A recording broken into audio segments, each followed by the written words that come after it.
नमस्कार। आज के इस चौथे वीडियो लेक्चर एपिसोड में आपका स्वागत है।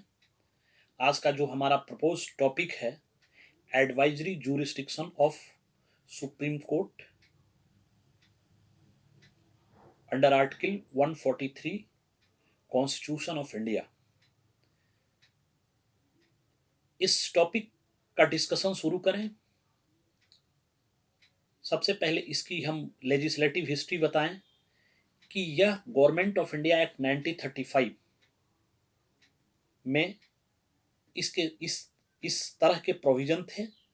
उसके सेक्शन 213 213 में गवर्नर जनरल को उस समय के जो highest court of appeal federal court हुआ करती थी, उससे वह एडवाइस किसी भी संघीय मामले में फेडरल इश्यूज पर जो लोक महत्व का हो, जो पब्लिक इंपॉर्टेंस नेचर का हो, तो उससे एडवाइस मांग सकते थे।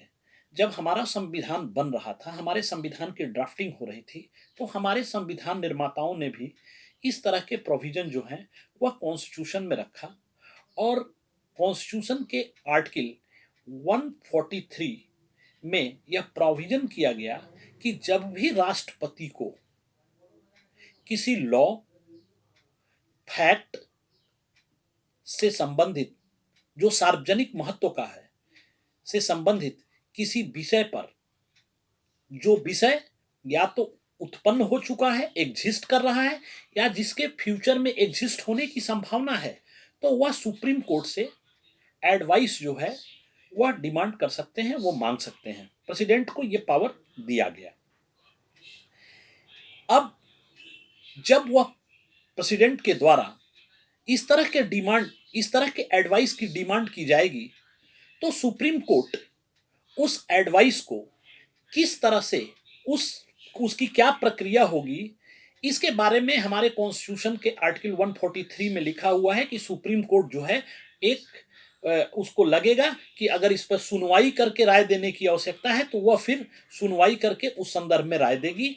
और सुप्रीम कोर्ट रूल्स में इस तरह के प्रोविजन है कि सुनवाई की प्रक्रिया क्या होगी।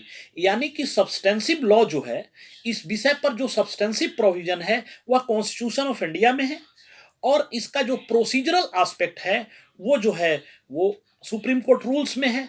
तो यहां पर एक चीज बड़ा क्लियर हुआ कि राष्ट्रपति सुप्रीम कोर्ट से एडवाइस की डिमांड कर सकते हैं, एडवाइस मांग सकते हैं।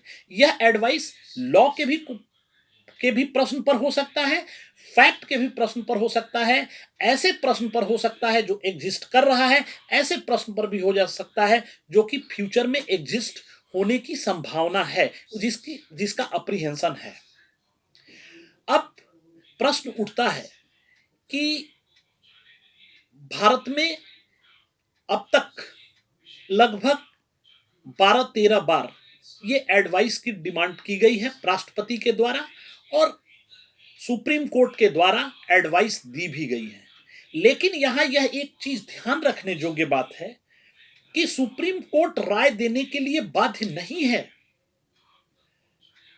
अयोध्या के मामले में, इन री अयोध्या केस के मामले में सुप्रीम कोर्ट ने राय देने से इनकार किया था। इस्माइल फारूकी के केस में कोर्ट ने स्पष्ट कहा कि साहब यह प्रश्न अनावश्यक है, जब वह कोर्ट में सामने आएगा फिर उस समय डिसाइड कर दिया जाएगा। तो मेरे यहां रेफरेंस देने का मतलब यह हुआ, यहां पर जो मैं रेफरेंस दे रहा हूं उसका तात्पर्य यह है कि राष्ट्रपति को तो यह अधिकार है कि राष्ट्रपति डिमांड कर सकें, लेकिन सुप्रीम कोर्ट ऐसे राय देने के लिए बाध्य नहीं है। भारत में सबसे पहले यह एडवाइस की डिमांड उस समय के तत्कालीन 1900 देश आजाद होने के साथ ही सबसे पहले 1950 में काउन में फर्स्ट ऑफ ऑल जो डिमांड किया गया था वह तत्कालीन राष्ट्रपति डॉक्टर राजेंद्र प्रसाद के द्वारा और उस समय के तत्कालीन सुप्रीम कोर्ट के चीफ जस्टिस हीरालाल जे कानिया के द्वारा एडवाइस दी गई थी। उस केस का नाम है इन री दिल्ली लॉज। इन री दिल्ली लॉज के बाद दूसरा केस इनरी बेरुबारी का मैटर आया। अगर आप पॉपुलर नाम की अपेक्षा कर रहे हैं कि कोई तो उसमें आपका इन री एजुकेशन केरला बिल है। हम लोगों ने पिछले क्लास में भी पढ़ा कि एडवाइजरी जुरिस्डिक्शन को ऑनरेबल राष्ट्रपति के आर नारायणन ने डिमांड किया था अपॉइंटमेंट ऑफ जजेज को लेकर। तो सुप्रीम कोर्ट एडवाइस देगा, एडवाइस देगा यदि उसको ऐसा लगता है, देने के लिए बाध्य नहीं है। अब इसमें एक विधि का प्रश्न यह है कि सुप्रीम कोर्ट जो एडवाइस देगा, क्या वह अधीनस्थ न्यायालयों पर, भारत के सुप्रीम कोर्ट से जितने भी अधीनस्थ न्यायालय हैं उन सब पर वह बाध्यकारी है या एक जूरिस्प्रूडेंस का सब्जेक्ट है? इस संदर्भ में दो ओपिनियन है, डिफरेंट हाई कोर्ट का डिफरेंट ओपिनियन है। 3 हाई कोर्ट एक तरफ हैं जिनका मानना है कि जी नहीं, यह एक इंटरनल बिजनेस है, राष्ट्रपति भवन, राष्ट्रपति ऑफिस और सुप्रीम कोर्ट के बीच का।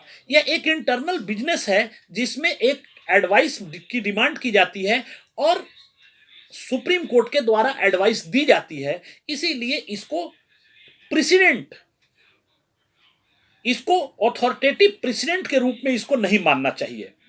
जबकि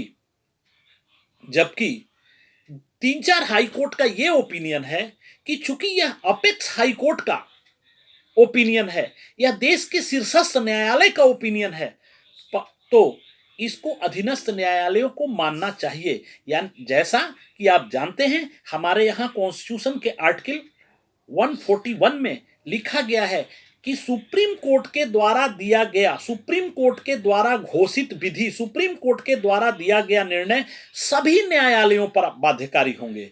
तो यही से क्वेश्चन उठता है कि क्या यह जो ओपिनियन है यह बाध्यकारी होगा? तो यही यहां पर यह सुप्रीम कोर्ट का अपना कोई ओपिनियन नहीं है। सुप्रीम कोर्ट ने इस संदर्भ में कोई व्याख्या नहीं किया, कोई निर्वचन नहीं किया, कोई उसका इंटरप्रिटेशन नहीं है कि यह बाध्यकारी माना जाए या बाध्यकारी नहीं माना जाए, चूंकि इस विषय पर सुप्रीम कोर्ट का ओपिनियन उपलब्ध नहीं है। डिफरेंट हाई कोर्ट का डिफरेंट ओपिनियन है। तो हम इस विषय पर एक छोटा सा व्याख्यान आपके सामने रखा। अगर इस संदर्भ में कोई अगर और क्वेरी की आवश्यकता हो तो आप हमारे मोबाइल नंबर से इस संदर्भ में कोई भी स्पष्टीकरण या उसका उत्तर अगर आपको चाहिए तो मिल जाएगा। मेरा next propose topic independent of judiciary, provision relating to independent of judiciary से रिलेटेड जो है वो होगा। हम लोग फिर नेक्स्ट 5वें एपिसोड में मिलते हैं। धन्यवाद, नमस्कार।